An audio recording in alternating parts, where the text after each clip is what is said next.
Welcome back to Good Day State Line. Dr. Kapoor is back with us this morning from Transitions Hospice. We're continuing our series about living well with a serious illness. Last time we talked about heart disease, and you can find that at gooddaystateline.com if you missed it. Today, though, we're focusing on living well with terminal pulmonary disease. Good morning. Thanks for coming. Thank you. We love talking to you. Even though we always talk about, dreary subjects, we still really love hearing this information from you. It's so helpful. Thank you.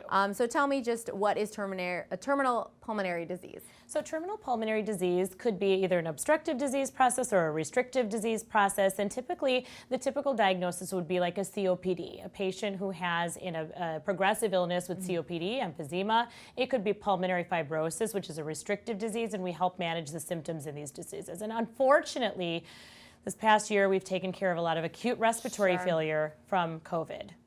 So what are some of the symptoms that we then have with those diseases? So not only is it the shortness of breath, we'll have the anxiety. So anxiety feeds shortness of breath, and shortness of breath feeds anxiety. I had COVID over a year ago at this point, and I was having like panic attacks about a month later, mostly because everyone was saying, it could come back and all of that, but I couldn't tell the difference. Between being stressed out about it and then actually not being able to breathe. It's been an awful year from many different perspectives, in terms of the pulmonary illness world. And, not only did people suffer, people died, but the burgeoning, the hope that we have is that these vaccines are going to keep people safe and that we're going to lessen our numbers. So how can we then live well with pulmonary disease? So living well with pulmonary disease requires not only identifying the pulmonary disease from the beginning and getting on a palliative care service such as Transitions. I believe our Transitions palliative care program is the best because we really do it right. We help people have uninterrupted days, keep them out of the hospital, and we help people feel good, and therefore if they feel good, they live longer. So while they're pursuing aggressive treatment, then when they come on to the hospice program, if they end up becoming terminal, then we take good care of them and manage their symptoms. Not only the symptoms, but like you said, the anxiety, the psychosocial part of this is so much of it. And so we basically we'll manage the shortness of breath by using medication called opioids. We will also use benzodiazepines, but we are very integrative here. We're going to use massage therapy. Whatever we don't have to use medicine for, we'll try to use massage therapy, CBD, medical marijuana, integrate that in so the patient feels better. But the standard of care is really to use an opioid as a patient's going to become terminal so that they feel like they can breathe better, basically, without breaking it down here. And that's the idea, is that we address their needs in real time. And you want to get this started prior to becoming terminal, right? Yes, and that's the idea. Palliative care is covered by Medicare Part B. We start that at the beginning of the illness in the office setting. We see the patients in the outpatient setting. We can see them in the inpatient setting, and we try to keep them out of the hospital. Our program is able to see people as often as needed, and we have after-hour service that can also prevent the hospitalization. So it's set up really well. We also incorporate telemedicine. Then, if the patient decides, comfort is better than cure now. Take care of me at home. I'm not going to go to the hospital for this primary diagnosis. Then we transfer them onto our hospice program and take extremely good care of them.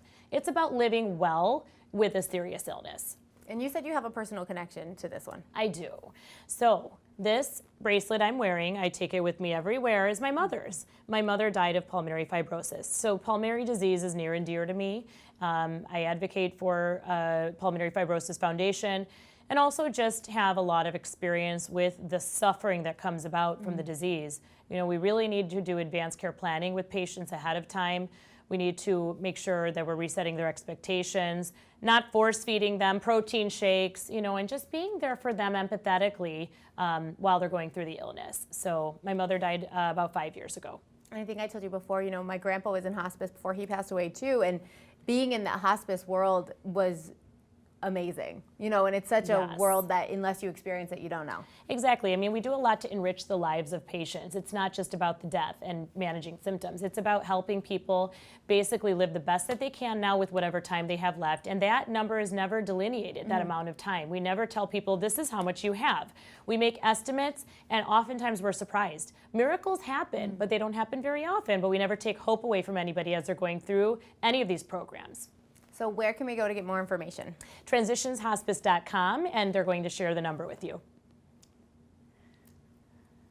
In just a minute, Jason from the law office of Jonathan James is stopping by to talk about how to get your license back if it gets taken away from you. And later, RMTD hooking you up with a chance to win a free bike just in time for Earth Day. So warmer temps means more time outside. So we asked you at mystateline.com/GDS what's your favorite thing to do outside.